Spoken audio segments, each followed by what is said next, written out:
Good morning, स्वागत है आपका 10 के दमदार ट्रेड्स में। ये शो देखेंगे आप मेरे और हर्षिता के थ्रू। और आज हमारे साथ एक दमदार पैनल जुड़ने वाला है। एनएवी इन्वेस्टमेंट के आशीष बहेती और ट्रेड बुल्स के सचिदानंद उत्तेकर होंगे हमारे साथ। निर्मल बांग से विकास सालुंखे और राजेश सतपुते .com के राजेश सतपुते। इसके अलावा थोड़ी ही देर में बिग मार्केट वॉइसेस में आज हमारा साथ देंगे मार्सलस इन्वेस्टमेंट के फाउंडर सौरभ मुखर्जी। ये सब कुछ लाइंड अप है शो में थोड़ी ही देर में। एक बार जरा स्क्रीन का रुख करते हैं और अब मार्केट कंफर्टेबली ग्रीन में। निफ्टी अब 18 पॉइंट ऊपर, अच्छा 18,775 पर निफ्टी, और उस ऑप्शंस रेंज के जो हायर एंड था 18,780 उसको टेस्ट कर रहा है। लोअर लेवल को टेस्ट किया, रिकवरी आई। बैंक निफ्टी ने भी लोअर लेवल को टेस्ट किया जो ऑप्शंस की रेंज थी 43,850 से लेकर 44,175 की। 43,839 तक बैंक निफ्टी गया और एग्जैक्ट वहां से घूमकर अब 43,925 पर। और आज का सेक्टर ऑफ द मॉर्निंग है फार्मास्यूटिकल्स। शानदार move Divi's labs, Laurus labs, Aurobindo pharma, Metropolis, Apollo hospitals, ये सारे के सारे स्टॉक्स में।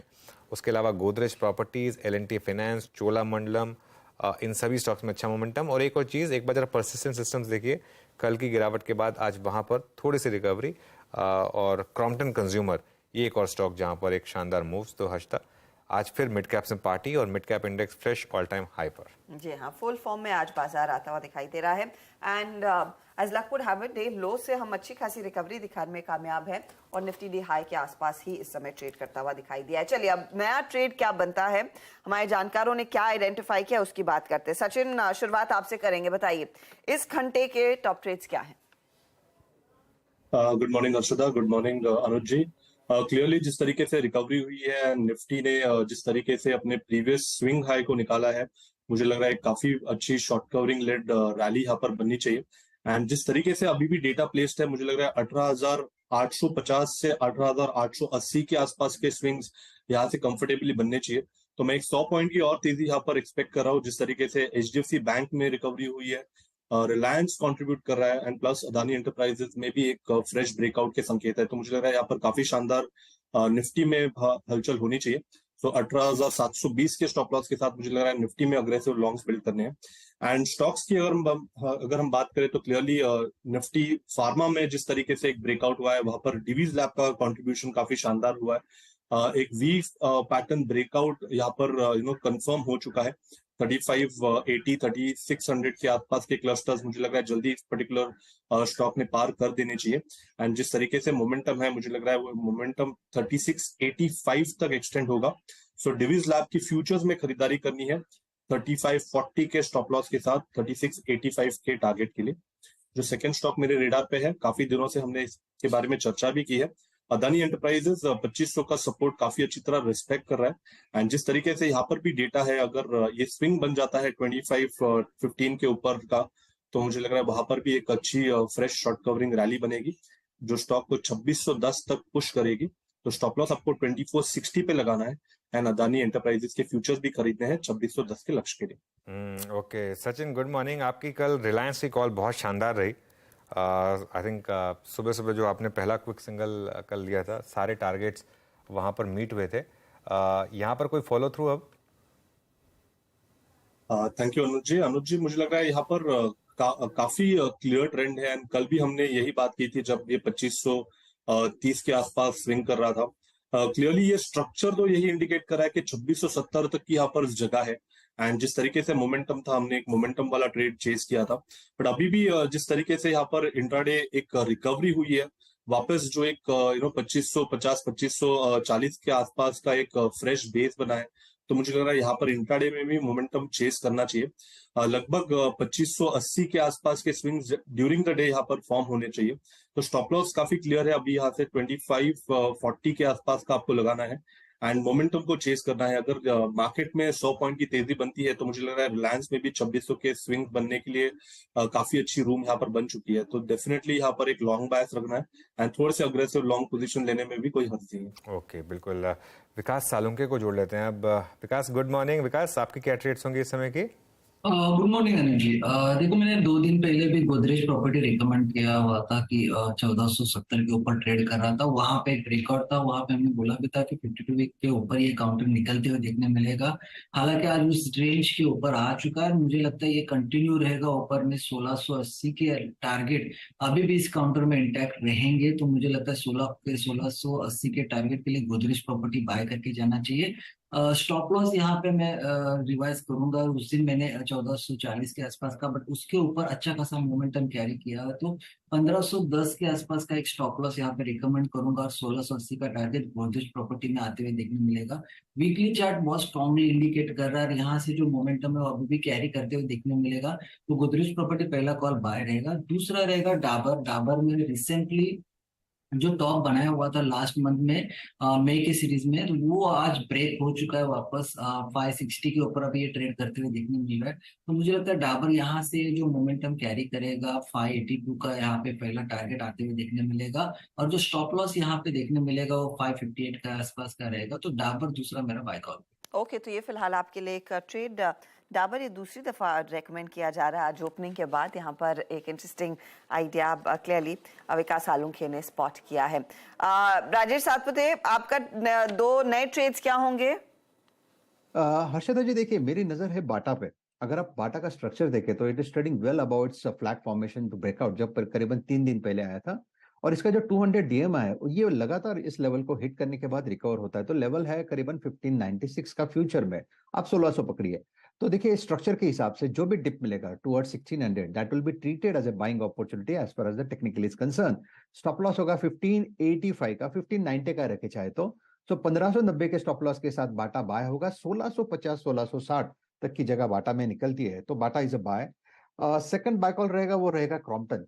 देखिए क्रॉम्पटन का अगर आप स्ट्रक्चर देखें तो it's a rising veg formation, जिसका ब्रेकआउट आज मिला है 290 के आसपास ये फिलहाल ट्रेड हो रहा है।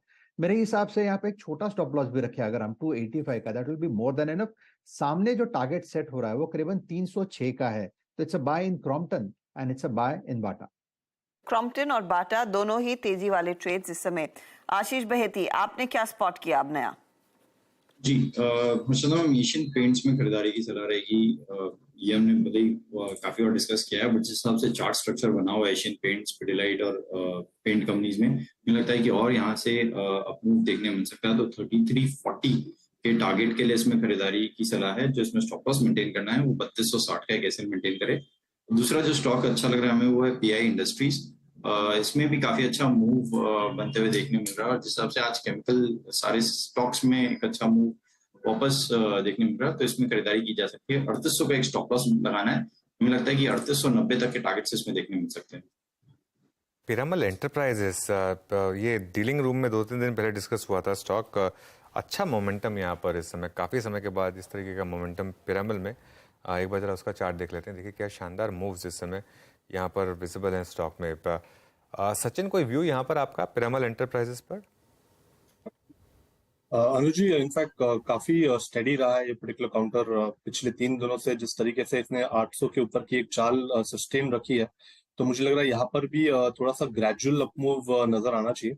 ये काफी समय से अपने 200 डे एक्सपोनेंशियल मूविंग एवरेज के नीचे ही ट्रेंड कर रहा है, जो लगभग अराउंड 830-35 के आसपास प्लेस्ड है। आई थिंक शॉर्ट टर्म के लिहाज से थोड़ी सी पोजीशन यहाँ पर लॉन्ग बनाई जा सकती है। स्टॉप लॉस मुझे लग रहा है 798 के आसपास उचित होगा, बट लगभग अराउंड 830-835 के आसपास थोड़ा सा क्लस्टर रेजिस्टेंस है, तो वहां तक के टारगेट के लिए जरूर यहाँ पर लॉन्ग पोजीशन बनाई जा सकती है। ओके, तो एक अपॉर्चुनिटी क्लियरली पिरामल एंटरप्राइजेस में साफ दिख रही है। अच्छा, मेरी नज़र कुछ डिफेंस कंपनियों पर एक बार फिर गई। सुबह के कारोबार में हमने देखा था हिंदुस्तान एरोनॉटिक्स इशारा कर रहा था रिकवरी दिखाएगा, लेकिन बहुत ज़्यादा कुछ हुआ नहीं। लेकिन दूसरे जो कैश वाले ट्रेड्स हैं, आप भारत डायनामिक्स देखें, वहां पर एक पिकअप देखने को मिल रहा है। साथ ही साथ मजगांव डॉक में आज हम फिर खरीदारी देख रहे हैं। इनफैक्ट बीडीएल 3% ऊपर, मजगांव डॉक 2-2.25% के गेंस पर। गार्डन रीच में फिर आज 1% तक की तेजी बनती दिखाई दी, और कोची शिपयार्ड में भी। तो ये डिफेंस पीएसयू कंपनियां, यहाँ पर लगातार हमने देखा इंटरेस्ट है, खरीदारी हो रही है।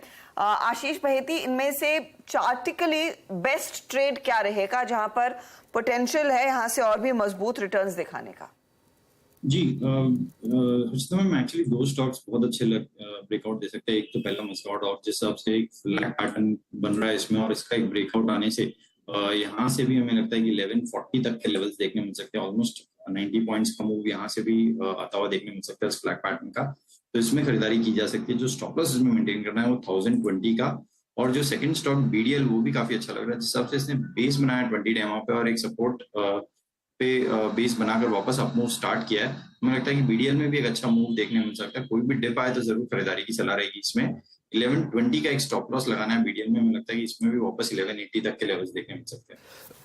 ओके मेरी नज़र बार बार गोदरेज प्रॉपर्टीज पर जा रही है। शानदार एक बार जरा इसका मूव देखिए, वर्टिकल मूव। अब इसकी कॉल ऑप्शंस में वर्टिकल मूव है। अब खैर अब थोड़ा चेस करना थोड़ा शायद रिस्क हो, लेकिन शानदार मूव। और ओवरऑल रियल्टी इस पर भी नज़र रखिए, ये भी अब थोड़ा फॉलो थ्रू दिखा रहा है। ध्यान रखिए सेम मार्केट में है ये ओवरऑल रियल्टी। अच्छा टाटा कंज्यूमर लेकर आइए एक बार, कल का टॉप निफ्टी गेनर।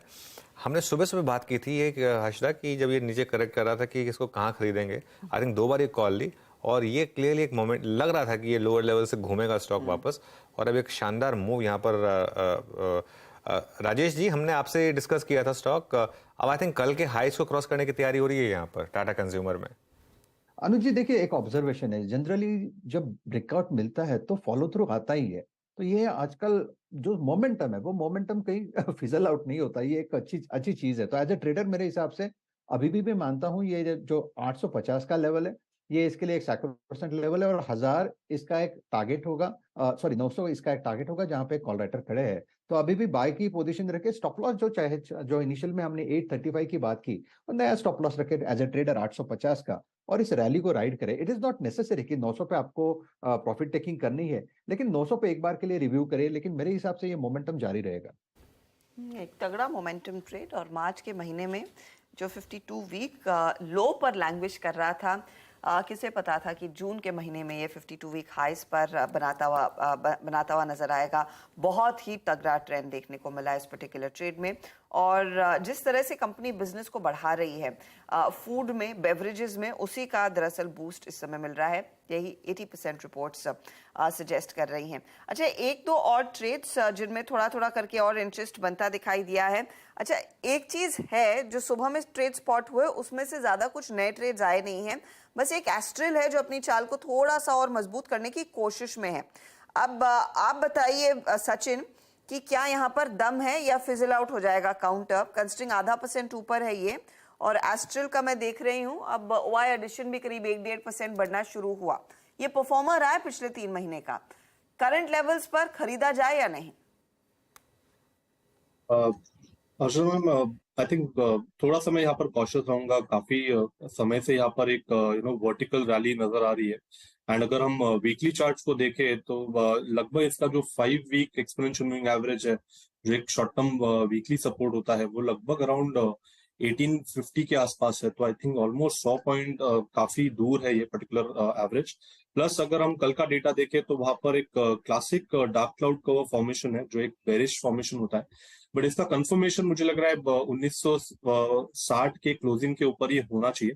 तो इमीडिएट बेसिस से मुझे लग रहा है ये दो थोड़े से नेगेटिव फैक्टर्स है, प्लस इसका आरएसआई काफी टाइम से यहाँ पर ओवर बॉट टेरिटरी में। तो कहीं पर भी अगर थोड़ी सी वीकनेस आती है तो इस पर्टिकुलर स्टॉक में एक अच्छी खासी प्रॉफिट बुकिंग नजर आनी चाहिए। तो इमीडिएट बेसिस से मुझे लग रहा है यहाँ पर लॉन्ग स्टेज नहीं करनी चाहिए, थोड़ा सा हल्का रहना है। ये पैटर्न अगर नेगेट हो जाता है एंड स्टॉक अगर 2030 के ऊपर कंफर्टेबली ट्रेड होता है तो मुझे लग रहा है थोड़ी सी यहाँ पर एक्सटेंशन होगी। अदरवाइज कहीं जाकर मुझे लग रहा है रुकावट के संकेत है। एंड अगर 1960 टूट जाता है तो एक काफी अच्छी पुल बैक मूव यहाँ पर चेस की जा सकती है on the short side. Okay IDFC शानदार शानदार मूव, क्या स्टॉक रहा है ये। और इस चैनल के साथ अगर आप रहे हैं तो लगातार इसकी तेज़ी 90 रुपीज़ से तेज़ी हमने अप्रोच की है, और अब 105 रुपये का रेट यहाँ पर। ये देखिए ये पूरी तेज़ी आपने CNBC आवाज़ के साथ इसको आपने पार्टिसिपेट किया होगा इसमें। शानदार मूव। चलिए अब रुक करते हैं बिग मार्केट वॉइसेस की तरफ, और आज हमारे साथ बिग मार्केट वॉइसेस में है मार्सलस इन्वेस्टमेंट मैनेजर्स के फाउंडर सौरभ मुखर्जी। सौरभ ऑब्वियसली आप सब जानते होंगे सौरभ को, पहले सेल साइड में थे, एम्बिट में काफ़ी पॉपुलर एनालिस्ट थे, उसके बाद लंदन में भी इन्होंने टाइम स्पेंड किया था, उसके बाद इंडिया आए थे और अभी इन्होंने कुछ साल पहले अपनी खुद की कंपनी खोली मार्सलस। सौरभ, गुड मॉर्निंग, शुक्रिया जुड़ने के लिए हमारे साथ। इस समय आप इस समय फुल्ली इन्वेस्टेड हैं या आप थोड़ा इन लेवल्स पर कैश रेज कर रहे हैं? देखिए अनुज जी, हम फुल्ली इन्वेस्टेड ही रहते हैं। एक दो पोर्टफोलियोज में हमारे पास शायद 2-3% कैश रहे, बट दैट्स लार्जली बिकॉज कुछ स्टॉक से एग्जिट करके नए स्टॉक्स में पोजीशनिंग हो रही है, बट कुछ डिलिबरेट कैश कॉल्स लेने की कोई प्रयास नहीं है। और अगर आप सोचिए इंडिया में 2.5% इंटरेस्ट रेट हाइक्स रही 1.5 साल में, उसके बावजूद हमारी जीडीपी ग्रोथ 7.2%। यूएस में देखिए 5% रेट हाइक्स रही 1.5 साल में, उसके बावजूद यूएस फुल एम्प्लॉयमेंट में। ऐसे माहौल में कैश रखना मेरे ख्याल से बहुत खतरनाक चीज है। इकोनॉमी अच्छी हालत में है, ग्लोबल इकोनॉमी में दम फिर से पकड़ रही है। चाइना दुनिया की इकोनॉमी से बाहर किया जा रहा है। इंडिया का भविष्य पॉजिटिव है। मेरे ख्याल से इंडिया में कॉर्पोरेट अर्निंग्स की भी outlook actually far more positive है then most people realise. Okay, तो सौरभ, कोई लेटेस्ट एडिशन आपके पोर्टफोलियो में जिस पर आप विद डिस्क्लेमर बात कर सकते हैं? हमारा जो small cap portfolio little champs, उसमें हमने मेट्रोपोलिस को ऐड किया है। करीबन 1-1.5 महीने पहले ये पोजीशन बनाना हमने खत्म किया। डॉक्टर लाल नॉर्थ इंडिया और ईस्टर्न इंडिया में हावी है, मेट्रोपोलिस वेस्टर्न इंडिया में हावी है। डॉक्टर लाल हमारे लार्ज कैप और मिड कैप पोर्टफोलियोज में कंसिस्टेंट कंपाउंडर और राइजिंग जायंट्स में है। मेट्रोपोलिस हेल्थ को हमने हमारे small cap portfolio little champs में शामिल किया है। मुंबई और स्पेसिफिकली महाराष्ट्र का लीडर, कोविड के एग्जिट में अच्छी परफॉर्मेंस रही है, even excluding Covid revenue growth अच्छी रही है। अमीरा शाह ने इस कंपनी को बखूबी से चलाया है in the 6-7 years that we have seen this company in the public market. So Metropolis is the sole addition in little champs last 3-4 महीने में। एक फॉलो अप पूछना चाह रहा था, सॉरी सौरभ, एक जस्ट एक फॉलो थ्रू पूछना चाह रहा था मैं इस पर। यहाँ कंपटीशन को लेकर एक जो रिस्क फैक्टर था वो आपको उससे डर नहीं लग रहा है? क्योंकि एक ऑनलाइन प्लेटफॉर्म जैसे 1mg वगैरह काफी सस्ते टेस्ट ऑफर कर रहे हैं विद गुड ब्रांड नेम। 3 मुद्दे, 3 पॉइंट्स टू लुक एट। पहला, अगर आप देखें ऑपरेटिंग मार्जिन्स, टिपिकली जब कंपटीशन आती है प्रहार होता है ऑपरेटिंग मार्जिन्स के ऊपर। ना तो डॉक्टर लाल ना ही मेट्रोपोलिस के ऑपरेटिंग मार्जिन्स आज लोअर हैं कोविड के पहले के मुकाबले। अगर कंपटीशन सच में जबरदस्त होती, so we would have seen operating margin pressure on the 2 big path lab companies, but वैसा दिख नहीं रहा। ऑपरेटिंग मार्जिन इनफैक्ट हायर हैं आज कोविड के पहले से मुकाबले। दूसरा है, जो वेंचर कैपिटल और पीई फंडेड जो प्लेस थे वो धीरे धीरे बिखर रहे हैं। जैसे आपने सुना होगा लास्ट 1-1.5 साल में इंडिया में फंडिंग विंटर आ गई है। वीसीपीई के पास पैथ लैब में डालने के लिए पैसे नहीं है, और एज अ रिजल्ट जो वीसीपीई फंडेड प्लेस थे उनके पास पैसे खर्च हो रहे हैं। इनफैक्ट प्राइसिंग बढ़ रही है। बोथ मेट्रोपोलिस, डॉक्टर लाल ने प्राइस हाइक्स लिए हैं लास्ट 6-8 महीने में, जैसे जैसे कंपटीशन फ्रॉम स्टार्टअप्स धीमी पड़ रही है। और तीसरी बात, कुछ अच्छे प्लेयर, नए प्लेयर आए हैं, टाटा 1mg जैसे, जहाँ पे टाटा सन्स की विशाल फाइनेंशियल ताकत उनके पीछे है, बट वहां पे भी रेवेन्यू बिल्डअप कुछ खास है नहीं। नए नवेले जो प्लेयर्स आए हैं 2-3 साल में, सब मिला के 40-50-60 करोड़ रेवेन्यू करते हैं। कुछ खास भयंकर इनकी रेवेन्यू ग्रोथ आई नहीं है। मैसिव इंडस्ट्री है, $10 बिलियन, करीबन $2 बिलियन लार्ज प्लेयर्स के हाथ में है, $8 बिलियन छोटे छोटे मॉम एंड पॉप शॉप्स के पास है।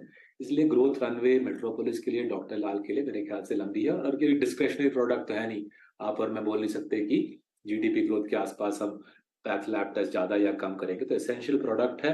हमारी देश जैसे जैसे वेल्थी बनती जा रही है, हमारी उम्र आ रही है, we will buy more of this. तो स्ट्रेट फॉरवर्ड स्टोरी है। मेरे ख्याल से लोग फालतू में, फिजूल में इसको कॉम्प्लिकेटेड बना देते हैं। स्टॉक कुछ आधी हो गई थी लास्ट 1 साल में, और हमको लगा given the quality of the franchise straight forward. जैसे क्विक डिस्क्लेमर, मैं निवेशित हूँ इन सारे स्टॉक्स में थ्रू मार्सलस का पीएमएस। मेरे माँ बाप निवेशित है इनमें, और ऑब्वियसली मार्सलस के 9000 क्लाइंट्स भी इन पोर्टफोलियोज में इन्वेस्टेड हैं। आई लाइक आपने कैसे कहा कि हम अब इन पर्टिकुलर सर्विसेज को ज़्यादा यूज़ करने लगेंगे तो ऑब्वियसली उन पर ज़्यादा नज़र भी जाएगी in terms of performance. But jokes aside, Saurabh, एक चीज़ हमने देखी कि भारतीय कंजम्पशन स्टॉक्स में जिस तरह का इंटरेस्ट उभर कर आया है, पिछले 2 ट्रेडिंग सेशन से हम देख रहे हैं कैसे टाटा ग्रुप का टाटा कंज्यूमर और ट्रेंड तगड़ी तेजी दिखा रहा है। Tata consumer is at a 52 week high, Britannia आज 5,000 को छूकर कारोबार करता हुआ दिखाई दे रहा है, स्कर्टिंग अराउंड दोस लेवल्स अगेन। तो इंटरेस्ट तो भरपूर देखने को मिला है, लेकिन वैल्यूएशन पैरामीटर्स पर क्या अभी भी यहाँ पर कुछ पैसा लगाने का स्कोप है या नहीं, या फिर अब ये स्टॉक्स आउट ऑफ रीच और वैल्यूएशंस काफी महंगे दिख रहे हैं?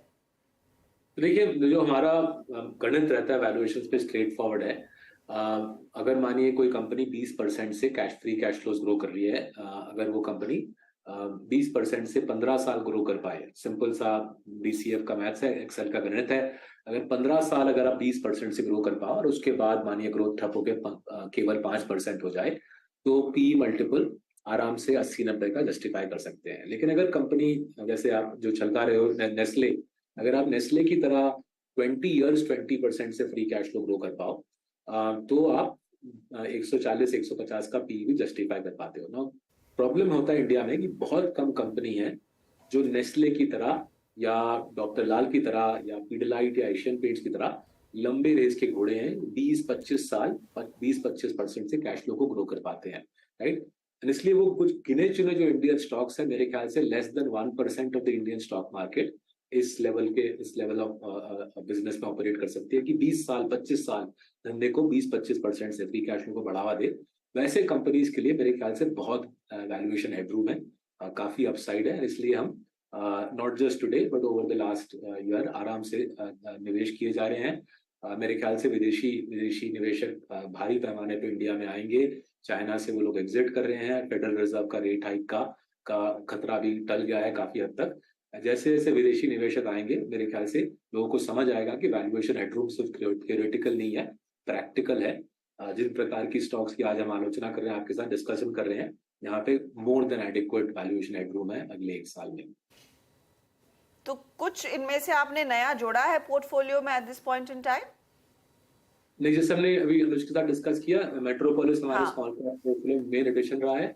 हमारे मिड कैप पोर्टफोलियो में हम करीबन 4 महीने पहले डिवीज लैब को भी ले आए। डिवीज लैब पहले हमारे लार्ज कैप पोर्टफोलियो में था, लास्ट ईयर स्टॉक आधा हुआ। लार्ज कैप पोर्टफोलियो में हमने स्टॉक को ट्रेवल किया, पोजीशन को ट्रेवल किया, और हमारा mid cap rising giants portfolio, वहां पे भी हम डिवीज लैब करीबन 4 महीने पहले ले आए। और स्मॉल कैप पोर्टफोलियो में जैसे मैं बोल रहा था, मेट्रोपोलिस हमने ऐड किया। मेट्रोपोलिस करीबन आधा हो चुका था, आधा से ज्यादा हो चुका था, 55-60% का ड्रॉप था। Given the strength of the franchise, given the strength of revenue growth coming out of Covid, मेरे को लगा ये स्टॉक अच्छी एडिशन रहेगी। सो ओवरऑल इंडिया में निवेश का माहौल अच्छा है, इकोनॉमी में स्ट्रेंथ है, and the sorts of companies, जिन कंपनीज का हम डिस्कशन कर रहे हैं, इनका मेरे ख्याल से रेवेन्यू और profit momentum and cash flow momentum जबरदस्त रहेगा for several years to come. Saurabh, alkyl amines अभी भी आपके पोर्टफोलियो में है या वहां से आप एग्जिट कर चुके हैं? नहीं जी, बिल्कुल है। इनफैक्ट लास्ट ईयर थोड़ी पोजीशन बढ़ाई दी थी। अगेन स्ट्रेट फॉरवर्ड है, राइट। एल्काइल अमीन्स का जो रॉ मटेरियल है वो दवाई के अंदर जाता है। जब आप सिरप फॉर्म में लेते हो कोई भी दवाई, जो सोल्यूशन है वो एल्काइल अमीन्स का, एलिफैटिक अमीन्स है। केवल 2 प्रोड्यूसर्स है इंडिया में, एक साउथ इंडिया में जो थोड़ा छोटा है एल्काइल अमीन्स, जो वेस्टर्न इंडिया में है।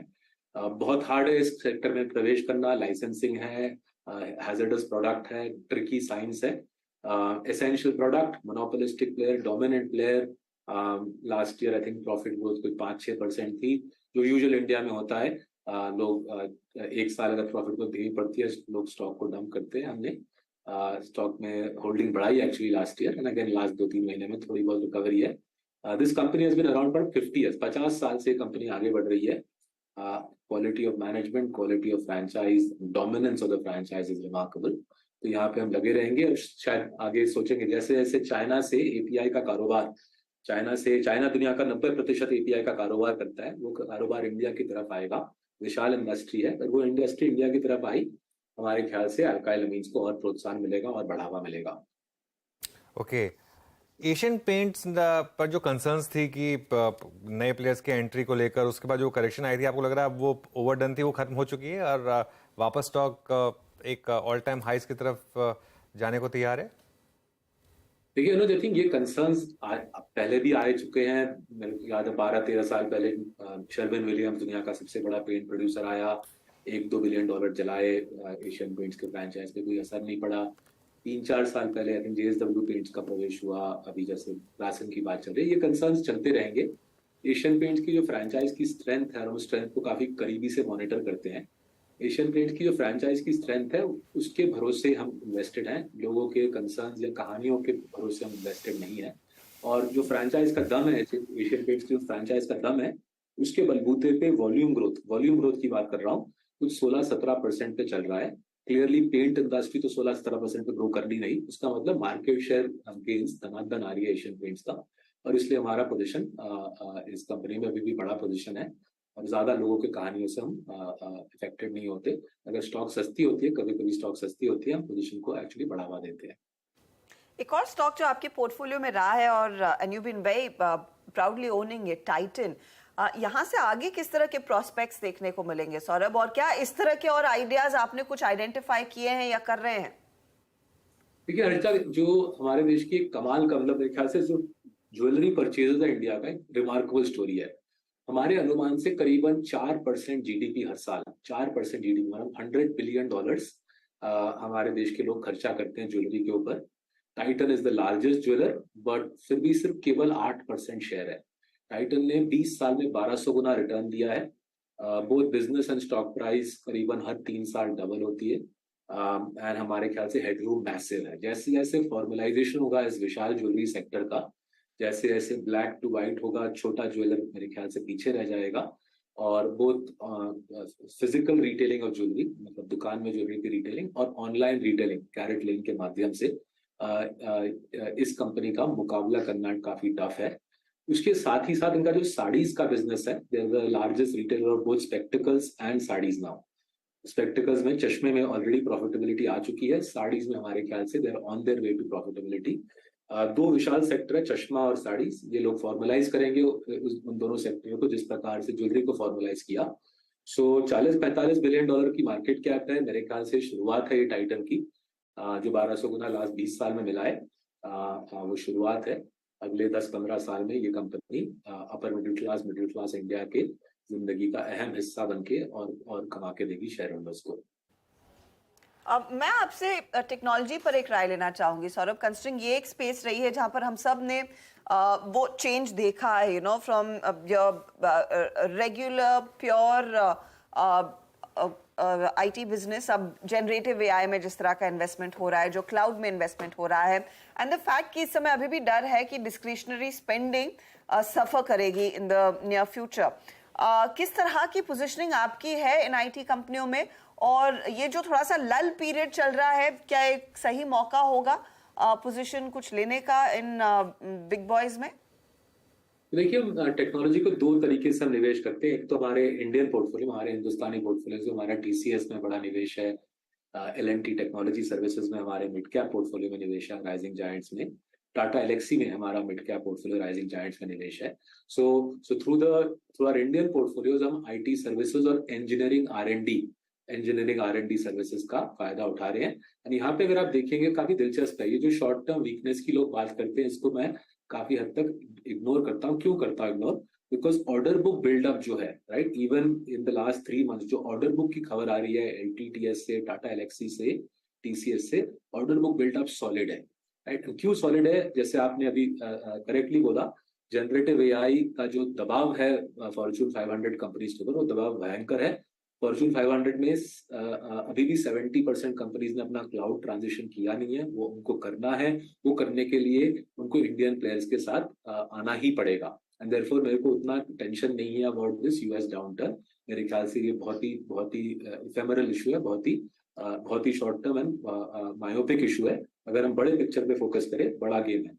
इसके साथ ही साथ हमारा जो ग्लोबल कंपाउंडर्स पोर्टफोलियो, जहाँ पे मार्सेलस के फंड मैनेजर्स इंडिया में बैठ के यूएस और यूरोप के कंपनीज में निवेश करते हैं, वहां पे हम हार्डवेयर वाला लेयर खेल रहे हैं। जो जनरेटिव एआई के लिए जो चिप्स हैं, उनके जो ऊपर लिथोग्राफी करनी पड़ेगी, उसके लिए हम ASML में निवेश कर रहे हैं। जो जिन फैक्ट्रीज में, ताइवान में जिन फैक्ट्रीज में चिप्स बनते हैं, उसके अंदर हमारा निवेश है। एंड फाइनली अगर आप एप्पल जैसे कंपनी को ले या माइक्रोसॉफ्ट जैसे कंपनीज को ले, जो एआई का भरपूर फायदा उठाएंगे, वहां पे भी हमारा निवेश है। सो एआई का जो रेवोल्यूशन है वो बहुत महत्वपूर्ण है अगले 10-15 साल के लिए। इंडियन कंपनीज जो टीसीएस, टाटा एलेक्सी, एलटीटीएस, उसका सॉफ्टवेयर और सर्विसेज लेयर पे काम करेंगे, और हमारे जो ग्लोबल इन्वेस्टमेंट्स हैं हमारे ग्लोबल पोर्टफोलियो में, वो हार्डवेयर लेयर में पैसा बनाएंगे। बिल्कुल। सौरभ, शुक्रिया जुड़ने के लिए आज हमारे साथ और ये सारे स्टॉक्स पर बात करने के लिए। Thank you so much. चलिए, ये बात हो गई मार्सलस से। निफ्टी एक मोमेंटम में अब 18,790 और अब उस लेवल को क्रॉस करा। सचिन के पास चलते हैं क्विकली, एक कॉल है सचिन के पास। सचिन बताइए। यहाँ पर ऑटो स्टॉक्स में अच्छा ट्रैक्शन है। मारुति एंड एमएनएम दोनों में काफी सिमिलर सेटअप्स है, पर मुझे लग रहा है यहाँ पर एमएनएम का सेटअप जो है थोड़ा पोजिशनली स्ट्रांग है, तो यहाँ पर लॉन्ग पोजीशन बनाने की सलाह होगी। एमएनएम के फ्यूचर्स में लगभग 1386 के स्टॉप लॉस के साथ आपको ये लॉन्ग्स डिप्लॉय करने हैं। इंट्राडे में 1420 के आसपास का स्विंग बन सकता है, बट पोजिशनली मुझे लग रहा है 1480 के लक्ष्य के लिए यहाँ पर ये लॉन्ग्स रिटेन किए जा सकते हैं, तो खरीदारी करनी है एमएनएम के फ्यूचर्स में। एमएनएम के फ्यूचर्स में। सर सचिन, शुक्रिया जुड़ने के लिए हमारे साथ। विकास सालुंके, आपका भी शुक्रिया, और राजेश सरपुते और आशीष बहेती जी, अगर आप हमें सुन रहे हैं तो आप दोनों का भी शुक्रिया जुड़ने के लिए। निफ्टी अब 18,790 पर, एक बार 18,800 की कॉल ले आइए जरा, क्योंकि ये काफ़ी इंटरेस्टिंग हो सकता है मामला। अगर अब यहाँ से आप टिके 24 रुपये पर इस समय वो कॉल ट्रेड कर रही है, अगर आप अप्रोच करना चाहते हैं इस ब्रेकआउट को। तो नीरज जी के पास चलते हैं और कमान सौंप देते हैं उनको। Neeraj ji, good morning. All time high से अब हम रह गए हैं 90.2। आज ही हो जाना चाहिए, मोस्ट प्रोबेबली हो जाएगा। चलिए, आज हो जाएगा तो बहुत अच्छी बात है, फिर क्लोजिंग में सेलिब्रेट करेंगे उसको। तैयारी करिए, मुझे लगता है कि हो जाएगा आज। बहुत स्ट्रॉन्ग तैयार तो बहुत दिनों से बैठे हैं। आप पहुंचा कर तो दीजिए। आज पहुंच जाएगा। चलिए, क्योंकि अब ब्रॉडर मार्केट में देखें ना, बहुत तेज़ी है, बहुत ही ज़्यादा तेज़ी है। अब आज मुझे लगता है कि हो जाना चाहिए। ऐसे बड़ा इंटरेस्टिंग डे भी है आज, क्योंकि सारी खबरें फेवर वाली हैं, तो इसलिए बनता है। लेट्स सी, देखते हैं। मुझे लगता है कि हो जाना चाहिए आज। चलिए, फिर इस तेज़ी के मौके में आपके सवाल जवाब लेंगे। बहुत सारे स्टॉक्स हैं जहाँ पे बहुत अच्छी तेज़ी बन रही है, बहुत सारी खबरें हैं, लेकिन सबसे पहले हेडलाइंस।